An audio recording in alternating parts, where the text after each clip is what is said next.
안녕하세요. 수요제일교회 수요 교리 공부 시간입니다. 함께 먼저 찬양하시겠습니다.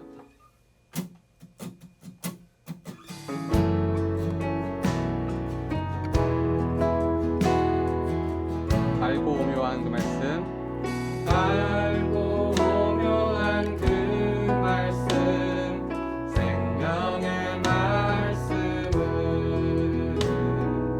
귀한 그 말씀 진실로 생명의 말씀이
기도하시겠습니다. 지금까지 그리고 여기까지 있게 하여 주신 에베네셀의 하나님 감사를 드립니다. 주님을 믿고 섬긴다고 하였지만 그렇지 못하고 세상과 타협하면서 살아왔음을 고백합니다. 이제부터라도 다짐하고 주님을 섬기는 자로서 세상 속에서 본이 되는 삶 살게 하여 주시옵소서. 코로나19로 인해 온 세상이 혼란에 빠져 있는 상황입니다. 어두울 때 퍼지는 전염병과 밝을 때 닥쳐오는 재앙을 두려워하지 아니하리로다. 1000명이 내 왼쪽에서 10,000명이 내 오른쪽에서 엎드려지나 이 재앙이 내게 가까이 하지 못하리로다. 라고 시편을 통해 말씀해 주셨지만 저희가 믿음이 심히 부족하여 흔들리고 있었음을 고백합니다. 강하고 담대하고 굳건한 믿음을 허락하여 주시옵소서. 오늘 말씀을 전하시는 담임 목사님께 크신 능력을 허락하시어 말씀 중에 예배 중에 주님이 임재하시는 역사가 있게 하여 주시옵소서. 예배를 위해 수고하시는 모든 분들과 귀한 찬양으로 함께하는 찬양대와 온라인을 통해 함께 예배하는 모든 성도들에게 주님이 주시는 모든 복을 받을 수 있게 허락하여 주시옵소서. 언제나 어디서나 우리를 눈동자와 같이 지켜주시고 살펴주시는 예수님의 이름으로 기도드립니다. 아멘.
안녕하십니까. 수유제일교회 수요, 교리, 성경공부 그 두 번째 시간입니다. 오늘 제목은 인간의 최고 목적이라고 잡았습니다. 말씀 보겠습니다. 고린도전서 10장 31절입니다. 그런즉 너희가 먹든지 마시든지 무엇을 하든지 다 하나님의 영광을 위하여 하라. 우리는 지금 웨스트민스터 소요리 문답을 살펴보고 있습니다. 웨스트민스터 소요리 문답 전체 개요부터 말씀드리겠습니다. 소요리 문답 내에는 문항이 107개가 있습니다. 그것을 이렇게 항목별로 정리해 보면 8개의 영역으로 나눌 수가 있습니다. 성경에 대한 진리는 3개 문답으로 되어 있고요. 하나님에 대한 진리 8개, 인간에 대한 진리 8개, 그리고 그리스도에 대한 진리 9개, 성령에 대한 진리 10개, 십계명에 대한 진리 46개, 은혜의 수단에 대한 진리 14개, 주기도문에 대한 진리 9개 문답으로 이루어졌습니다. 웨스트민스터 소요리 문답은 이상하리 많지 십계명과 주기도문 부분을 강조합니다. 그래서 이 부분은 나중에 웨스트민스터 소요리 문답 그 공부가 다 끝나고 따로 주기도문 강해로 십계명 강해로 다루도록 하겠습니다. 이번 수리공에서는 54개의 문답만을 2년에 걸쳐서 다루도록 하겠습니다. 오늘은 실질적으로 첫 번째 시간이라고 볼 수 있는데 제2강 사람이 제일 되는 목적에 대해서 살펴보겠습니다. 먼저 제가 그 질문을 하겠습니다. 그러면 여러분들께서 답을 해 주셔야 됩니다. 문 1. 사람이 제일 되는 목적은 무엇입니까? 사람의 제일 되는 목적은 하나님을 영화롭게 하고 영원토록 그를 즐거워하는 것입니다. 한 번 더 제가 질문하겠습니다. 사람이 제일 되는 목적은 무엇입니까? 사람의 제일 되는 목적은 하나님을 영화롭게 하고 영원토록 그를 즐거워하는 것입니다. 제가 아까 말씀을 드렸어요. 웨스트민스터 소요리 문답을 편의상 8개 영역으로 나눌 때 이 첫 번째 성경 부분이 3개의 문항으로 되어 있습니다. 이 3개의 문답으로 이루어졌는데 이 웨스트민스터 소요리 문답을 만든 사람들이 이 성경을 다 읽고 요약 정리해서 성경의 핵심 내용을 하나로 정리한 게 뭐냐면 제1문항입니다. 그러니까 여러분들께서 성경을 읽을 때 어떻게 읽어야 되느냐? 인격 도야 측면에서도 읽을 수 있고 구원의 측면에서도 읽을 수 있고 그렇지만 이 성경 웨스트민스터 소요리 문답을 만든 151명의 위원들은 5년 7개월에 거쳐서 1163회 심도 깊은 회의를 통해서 성경을 하나로 요약하면 그건 뭐냐? 거기에는 사람의 제일 된 목적이 무엇인가로 요약할 수 있다는 겁니다. 다시 말하면 하나님이 왜 사람을 창조하셨는가? 하나님께서 왜 사람을 창조했는가? 이것을 우리가 가장 먼저 알아야 된다. 여러분, 성경 한 번 읽는 것도 중요하고요. 10번 읽는 것도 중요하고 어떤 분들은 자기 나이 숫자만큼 성경을 읽었다고 말씀하시는 분들도 계시는데 그 모든 게 다 중요합니다. 다 중요하지만 뭘 깨달아야 되느냐? 성경을 읽고 하나님이 나를 왜 창조하셨을까? 하나님께서 사람을 왜 창조하셨을까? 이걸 깨달아 알아야 되는 겁니다. 이 질문에서 우리가 가장 먼저 생각해 봐야 될 부분이 있어요. 하나님은 누구시냐? 하나님은 창조주시라는 겁니다. 하나님은요, 창조예요. 하나님을 대변하는 말이 많이 있죠. 하나님은 사랑이시고, 하나님은 무소부재하시고, 하나님은 전지전능하시고. 그런데 성경에서 제일 먼저 하나님을 무엇으로 고백하고 있느냐? 창조주시다. 창조주. 그러면 인생은 뭐냐? 하나님에 비해서 인생은 뭐냐면 피조물이라는 겁니다. 인생은요, 하나님께서 만드셨다는 겁니다. 피조가 뭐냐? 누군가에 의해서 만들어졌는데 그 누군가가 누구냐? 창조주 하나님이시라는 겁니다. 세상 사람들은 세상이 우연히 저절로 만들어졌다 이렇게 생각합니다. 이게 우연히 만들어질 수가 없어요. 분명한 계획이 없으면 이 놀라운 우주가 저절로 생긴다는 건 있을 수가 없는 겁니다. 하나님은 창조하셨어요. 온 세상을 창조했고 특별히 인생을 창조하셨는데 다행히 그 인생을 창조하실 때 여러분과 나를 창조해 주셨다고 하는 겁니다.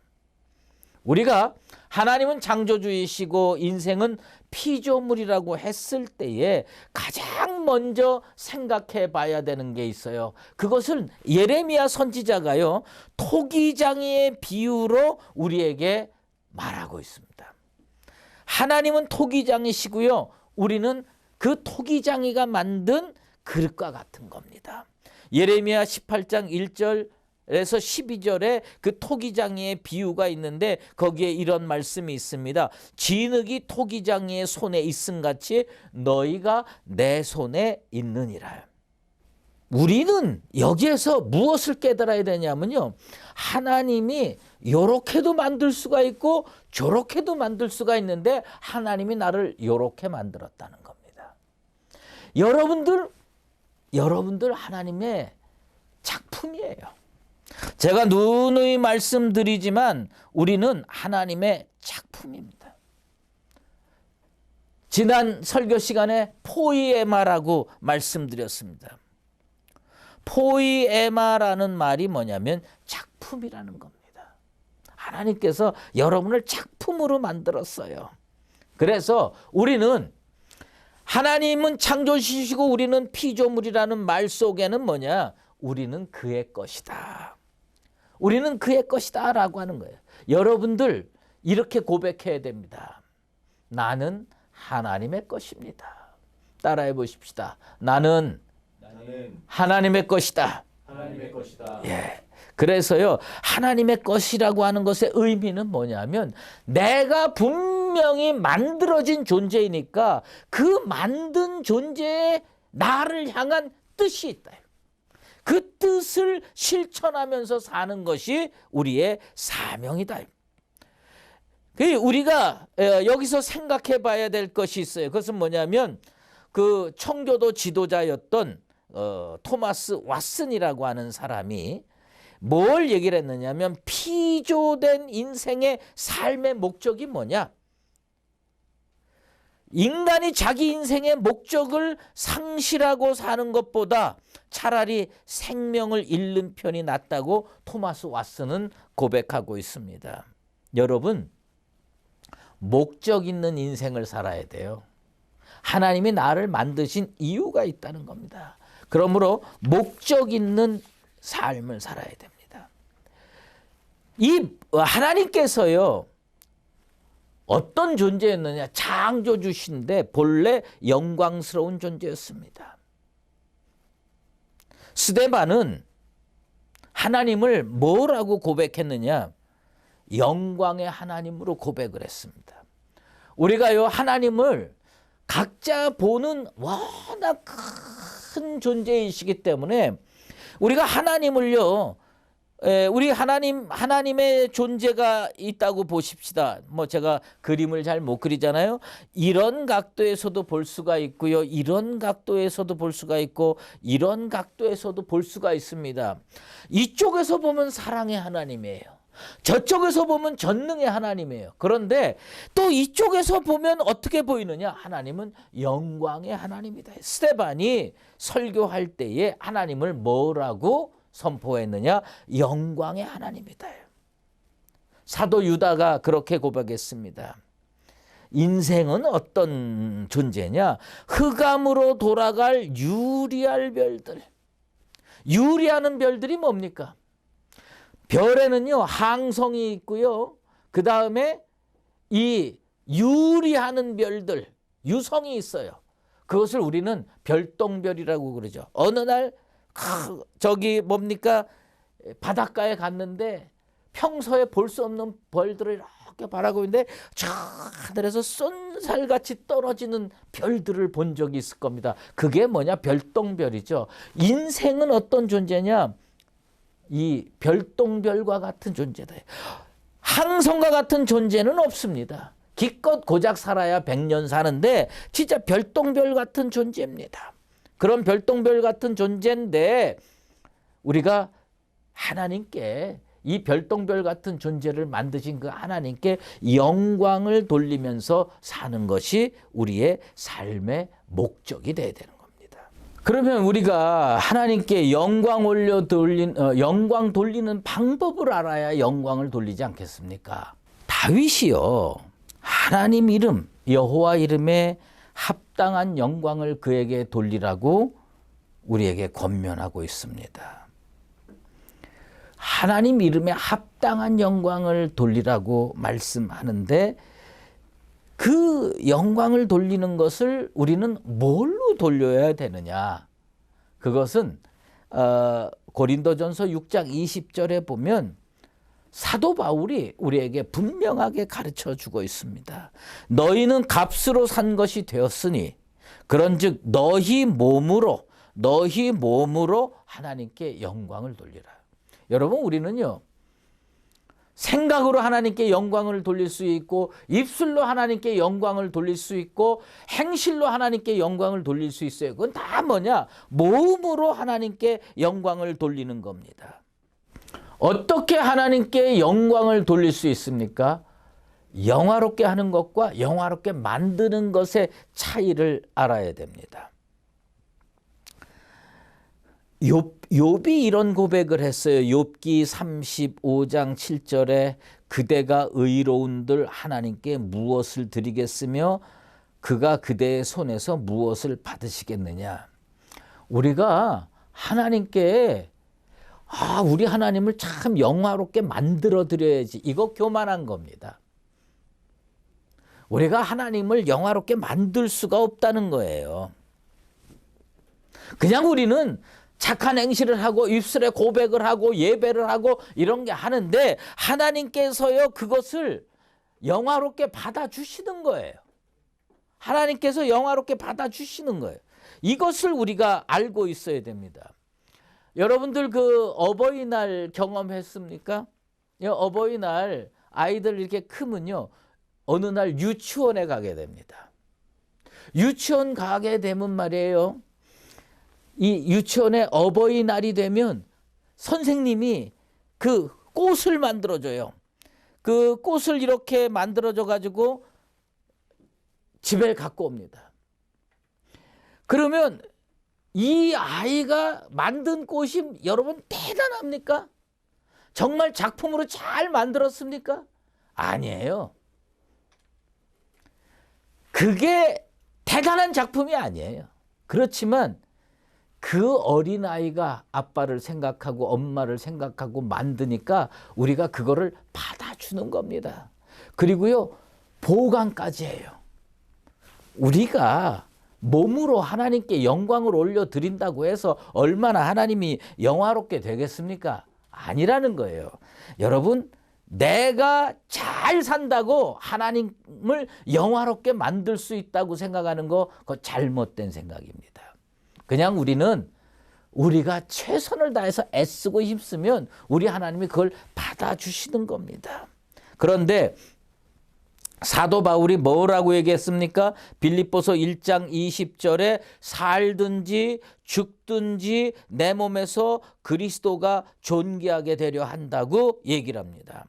몸으로 하나님께 영광을 올려드리는데 살든지 죽든지 내 몸에서 그리스도가 존귀하게 되게 하려는 우리가요 믿음으로 잘 살려고 애쓰면 우리를 보고 세상 사람들이 하나님께 박수를 올려드립니다. 그게 뭐냐? 존귀하게 되는 겁니다. 사실은 생명 있는 피조물인 우리가 하나님께 영광 올려드리는 게 마땅한 일인데 우리가 제대로 못 살아요. 사실은 생명 없는 피조물도 하나님의 영광을 선포하고 있습니다. 시편 19편 1절 말씀에 보면 하늘이 하나님의 영광을 선포하고 궁창이 그의 손으로 하신 일을 나타내는도다. 이 시편 19편에 보면 하늘이 하나님의 영광을 선포하고, 이것도 다윗이 고백을 했어요. 하늘 생명 없어요. 그렇지만 그 존재 자체로 하나님의 영광을 선포하고 있습니다. 그러므로 여러분들은 어떻게 사는 게 좋았느냐? 이 땅에 살면서 하나님의 영광을 선포하는 그런 삶을 살아야 되는 것입니다. 우리가 그렇게 살아야 되는 이유는 뭐냐면 우리 인생의 소망된 존재가 아니거든. 그런데 나의 소망이 하나님으로부터 나오기 때문입니다. 나의 소망이 하나님으로부터 나오니 우리가 하나님께 영광 올려드리면서 살아야 됩니다. 예수님께서 이 땅 지상에서의 삶을 보면 우리 예수님은 분명한 목적의식을 가지고 사셨어요. 목적을 가지고 살았는데 그 예수님의 그 삶의 모습을 보면서 우리가 어떻게 살아야 하는지 이걸 명확히 알아야 됩니다. 요한복음 8장 50절에 나는 내 영광을 구하지 아니하나 구하고 판단하는 이가 계시니라. 그래서요, 예수님께서는 이 땅에 살면서 어떻게 살았느냐? 이미 영광스러운 존재인데도 자기 영광 구하지 아니하고 하나님의 영광을 구하며 살았습니다. 여러분들 하나님의 영광을 구하면서 사시게 되기를 바랍니다. 겟세마네 동산에서 기도할 때도 우리 주님 뭐라고 기도했습니까? 내 아버지여, 만일 할만하시거든 이 잔을 내게서 지나가게 하옵소서. 그러나 나의 원대로 마옵시고 아버지의 원대로 하옵소서. 무슨 얘기냐? 하나님 뜻대로 살려고 애쓰는 것, 그게 영광 올려드리는 방법으로 들어가는 문입니다. 에릭 리들이라는 사람 아십니까? 이 에릭 리들이요, 1924년 파리 올림픽에서 육상 선수가 됐어요. 근데 그 사람의 주 종목이 뭐냐면 100m 달리기였어요. 100m 달리기였는데 이 사람이 100m 주전 선수로 나가야 되는데 예선전이 언제 열리냐? 7월 6일 주일날 예선전이 열리는 거예요. 그래가지고 이 사람이요, 나는 하나님께 영광 올려드리면서 살아야 되는데 주일날 예선전 하면 나는 할 수 없다. 그리고 포기를 했습니다. 여러분, 그래가지고요, 영국의 언론들이요 엄청나게 비난을 했습니다. 뭐라고 했느냐? 편협한 신앙인이다. 편협한 신앙인이다. 그리고 또 뭐냐? 옹졸한 신앙인이다. 막 비난을 했습니다. 아니, 국가대표로 갔으면 주일 안 섬기면 어떠냐? 국가를 위해서 뛰어야지. 그런데 이 사람 안 뛰고 욕 칙싸게 먹고요. 그 다음에 200m 경기에 뛰어가지고 동메달을 땄습니다. 그리고 주종목은 아니지만 400m 경기에도 참여하게 됐습니다. 사람들은 기대도 안 했어요. 저 100m에서 금메달 딸 사람이 100m 경기를 포기를 하고 이게 동메달 200m 동메달밖에 못 땄다고 계속 이 양반 하나님께 기도하고요. 400m 뛰었습니다. 그런데 47초 6이라는 세계 신기록을 세우면서 우승했습니다. 그런데 그가 그 400m 뛸 때에 그 손에 성경 구절이 써 있는 쪽지가 들려 있었습니다. 그 손에 쪽지를 들고 뛴 겁니다. 그 쪽지에 뭐라고 써 있느냐? 사무엘상 2장 30절 말씀을 자기 나름대로 해석하고 번역한 글이 그 안에 들어가 있어요. 나를 존중히 여기는 자를 내가 존중히 여기리라. 나를 존중히 who honors me. 나를 존중히 여기는 자를 I will honor. 내가 존중히 여기리라. 원래는 those, 그들을, 나를 존중히 여기는 그들을 내가 존중히 여기리라 이렇게 돼 있는데 이 사람이 그 말을 바꿔서 나를 존중히 여기는 자를 내가 존중히 여기리라 이렇게 하고 띄었습니다. 그러면서요 거기에다가 한 구절을 더 써갖고 띄었습니다. 그것이 뭐냐면 최선의 바람은 항상 이루어진다. 이게 무슨 얘기냐? 내가 하나님의 영광을 올려드리는 것을 베스트 위시, 최선의 바람, 최선의 소망 이렇게 생각하고 이 사람은 살았어요. 그 베스트 위시 always come true. 베스트 위시, 최선의 소망은 항상 이루어진다. 참 이 말이 가슴에 와닿아요. 에릭 리들이요. 자기의 인생의 최선의 소망이 뭐였어요? 베스트 위시가 금메달 따는 거 아니에요. 하나님께 영광 올려드리며 사는 거예요. 하나님이 이 사람 붙들어줬어요. 기록에 의하면 그 사람은 이렇게 고백을 했답니다.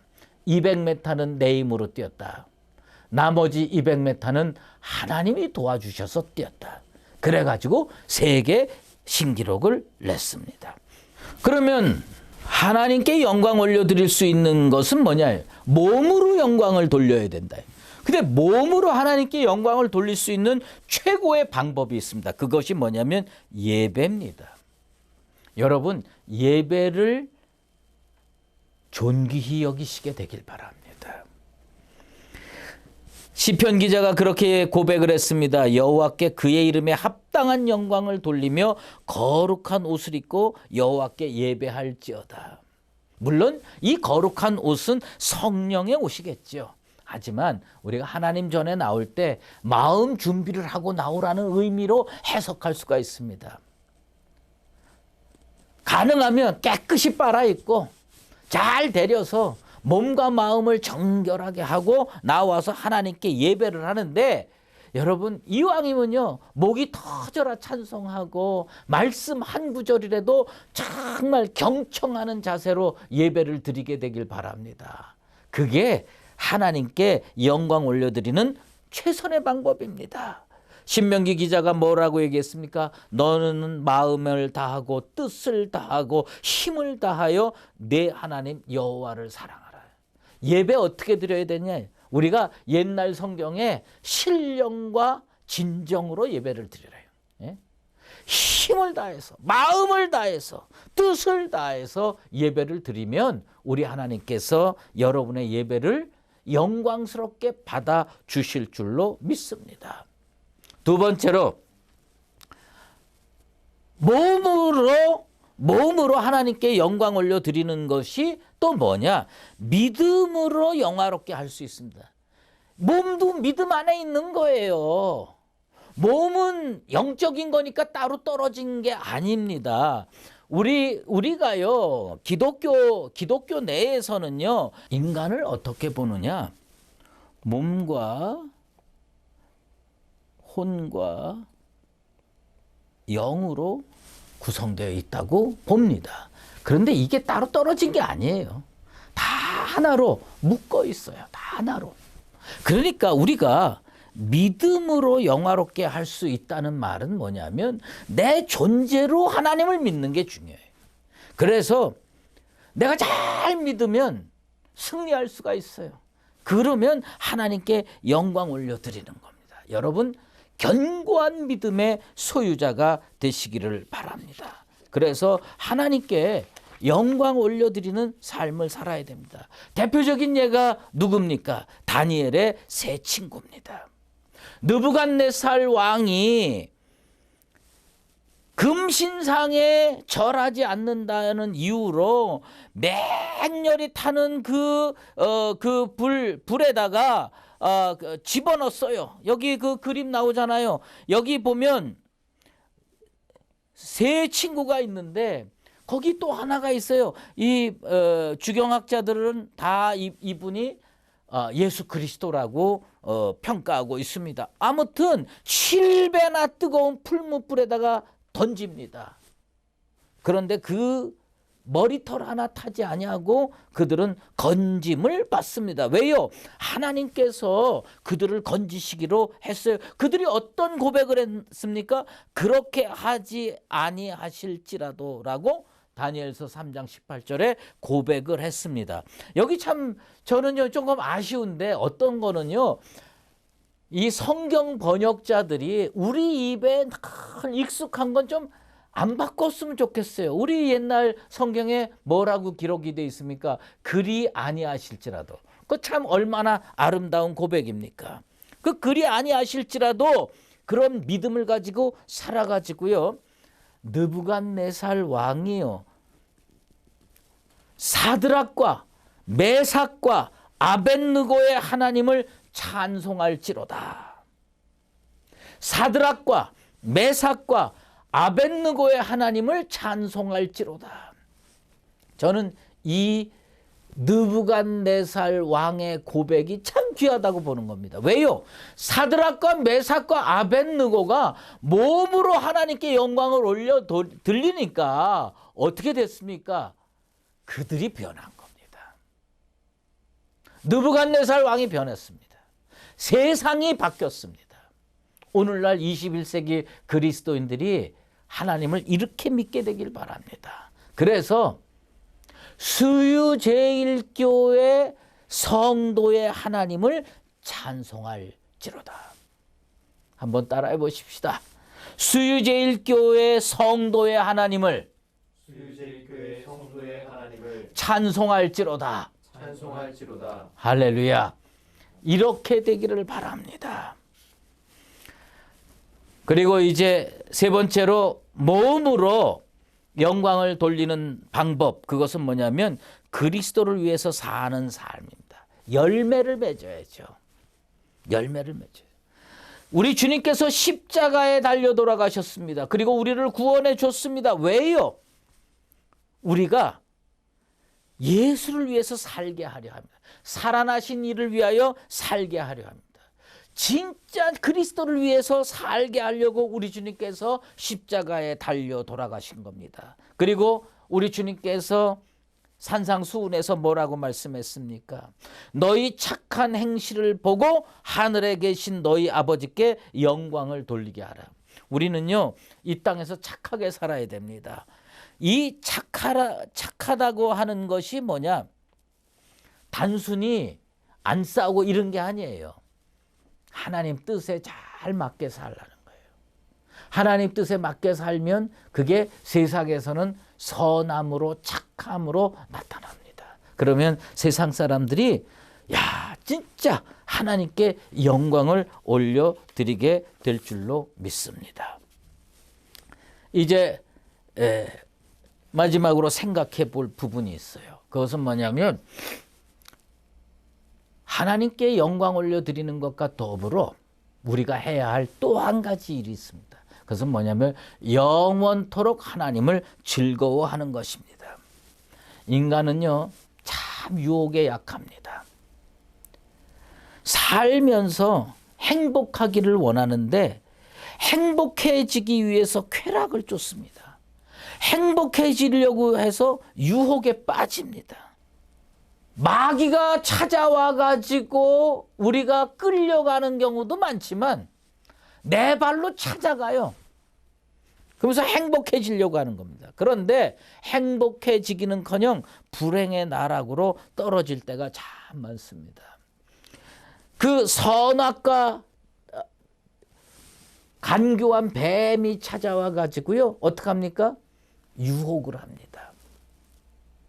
너도 신처럼 되리라. 그 말에 홀딱 넘어서 그 선악과를 따먹고 어떻게 됩니까? 에덴 동산에서 쫓겨나는 거예요. 불행의 나락으로 떨어지는 겁니다. 요즘에 신문지상이나 뉴스 이런 것을 보면 심심치 않게 그 유명 연예인들이 무슨 프로포폴 주사를 맞았느니 마약을 했느니 떠듭니다. 왜 그런 일이 일어납니까? 행복하려고 그랬거든요. 그래서 쾌락을 쫓고 유혹을 향하여서 인생의 발걸음을 찾아 옮깁니다. 그런데 불행의 나락으로 떨어집니다. 제가 한번 질문해 볼게요. 여러분, 인생의 취미가 뭡니까? 여러분, 뭘 취미 생활로 하고 있습니까? 어떤 분은 자긴 골프가 취미 생활이래. 또 어떤 사람은 등산이 취미 생활이래. 어떤 사람은 공부하고 독서하는 게 취미 생활이래. 그런데 사람은 원래 무슨 취미 생활을 가져야 되느냐? 하나님을 즐거워하는 취미 생활을 가져야 돼. 주의 궁정에서의 한 날이 다른 곳에서의 첫날보다 나은즉 악인의 장막에 사는 것보다 내 하나님의 성전 문지기로 있는 것이 좋사오니. 이 사람은 어떤 사람이냐? 이런 고백 누가 하느냐? 하나님을 즐거워하는 사람만이 할 수 있는 고백입니다. 에녹이 하나님과 300년을 동행했습니다. 예수 30년 믿고 50년 믿는 것도 이렇게 힘든데 300년을 동행했어요. 얼마나 하나님을 좋아하면. 그 사람의 취미생활은요, 하나님과 동행하는 겁니다. 난 우리 수유제일교회 성도들이 하나님과 동행하는 것이 취미생활 되길 바랍니다. 어디에서 특기가 뭐냐? 취미가 뭐냐? 이런 걸 쓰는 난이 있을 때 거기다가 하나님을 즐거워하는 게 내 취미생활이다. 하나님께 즐거움을 드리는 거 내 특기다. 이렇게 고백할 수 있는 나와 여러분 되길 바랍니다. 다윗이요, 언약궤가 예루살렘 시온으로 들어올 때에 너무 좋아서 옷이 벗겨지는지도 모르고 춤을 췄습니다. 너무 좋아서 그렇게 했습니다. 그런데 미갈은 이게 이해할 수가 없어요. 이 창문 위에서 미갈이 내려다보고 있어요. 창문 위에서 내려다보면서 이 지금 다윗이 왕으로서 채통을 지키지 아니하고 춤추는 걸 보고요, 비웃었습니다. 그래서 하나님의 심판을 받아가지고 이 여인의 태문이 닫힙니다. 하나님을 즐거워하는 사람은요, 인생의 문이 열립니다. 하나님을 즐거워하지 않는 사람은 어떻습니까? 인생의 문이 닫힐 겁니다. 시편 4편 7절에 이런 말씀이 있습니다. 주께서 내 마음에 두신 기쁨은 그들의 곡식과 새 포도주가 풍성할 때보다 더하니이다. 난 우리 수유제일교회 성도들이 월급 100만 원 오른 것보다 성령 받은 것이 훨씬 더 기쁜 인생이 되길 바랍니다. 내 마음에 두신 기쁨. 그건 뭐냐? 하나님을 즐거워할 때 가능합니다. 그러면 단순히 마음만 즐거워지지 않습니다. 마음이 즐거워지면 인생의 발걸음이 힘차지고요. 인생의 발걸음이 힘차지면 세상에서도요, 승리하고 성공하고 복받으면서 살 수가 있습니다. 평생 하나님을 즐거워하면서 살게 되길 바랍니다. 그래서 우리 하나님이 주시는 풍성한 축복을 받아들이며 나중에 영생복락 누리게 되는 인생까지 이어지게 되기를 예수 그리스도의 이름으로 축원합니다. 기도하겠습니다. 하나님 아버지, 감사합니다. 수리공 두 번째 시간 우리가 하나님 말씀 앞으로 나아갔습니다. 사람의 제1된 목적이 무엇인가? 인생 최고의 목적이 무엇인가? 하나님께 영광을 올려드리고 영화롭게 하고 영원토록 그를 즐거워하는 것이라고 배웠습니다. 너의 인생의 취미가 무엇이냐? 세상 사람들이 물어볼 때 내 인생의 취미는 여호와를 즐거워하는 것이다. 우리의 착한 행실을 통해서 하나님께 영광 올려드리며 사는 복된 그리스도인의 삶이 되게 도와주시옵소서.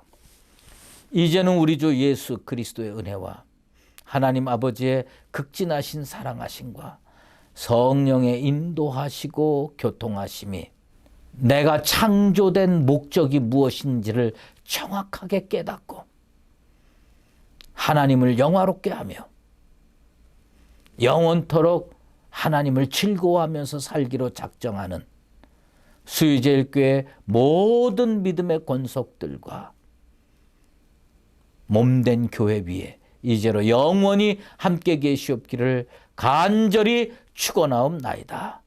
아멘.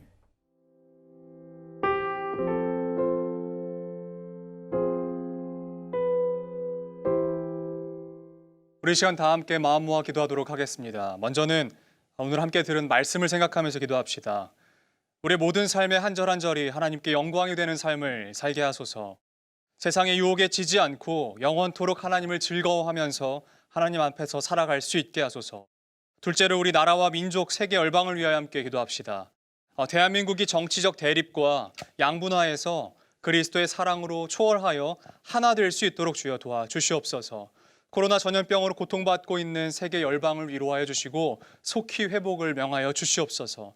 선교 사역의 문을 열어주시고 어려움 가운데 있는 각국에 있는 선교사님들을 도와주시옵소서. 우리 세 번째로는 교회와 성도를 위하여 함께 마음 모아 기도하겠습니다. 우리 사랑하는 수유제일교회가 예수 그리스도의 은혜와 평강이 충만한 교회가 되게 하여 주시옵소서. 잃은 양들이 돌아와 하나님 나라의 영광을 함께 볼 수 있도록 주여 도와주시옵소서. 그리고 병상에 있는 환우들을 기억하여 주시고 치유의 은혜를 베풀어 주시옵소서. 마지막으로 각자 가지고 계신 기도 제목으로 주님 앞에 기도함으로 나아가도록 하겠습니다. 기도하겠습니다. 하나님 아버지 감사합니다. 주께서 우리에게 말씀을 주시고 이 말씀으로 우리가 나아갈 수 있도록 새 힘과 능력을 주셔서 감사합니다.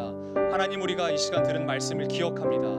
하나님, 우리가 다른 것을 바라고 소원하고 그것들을 기대하며 나아가는 것이 아니라 우리의 삶의 한 절 한 절이 오직 우리 주 예수 그리스도께 또한 하나님께 영광이 될 수 있도록 그러한 삶을 살아가게 하여 주시옵소서. 세상의 유혹에 우리가 지지 않고 언제까지 침륜 가운데 빠져 뒤로 물러가는 것이 아니라 영원토록 하나님을 즐거워하며 주님 품 안에서 또한 주님 앞에서 기쁨으로 살아갈 수 있도록 주여 도와주시옵소서. 또한 대한민국을 사랑하여 주시고 하나님, 정치적 대립과 양분화되어 있는 우리나라가 그리스도의 사랑으로 하나 되게 하여 주시옵소서. 먼저는 교회가 하나 되게 하여 주시고, 그래서 우리 나라에 흩어진 모든 마음들이 모여서 아버지, 우리 나라가 한 마음 한 뜻으로 나아갈 수 있도록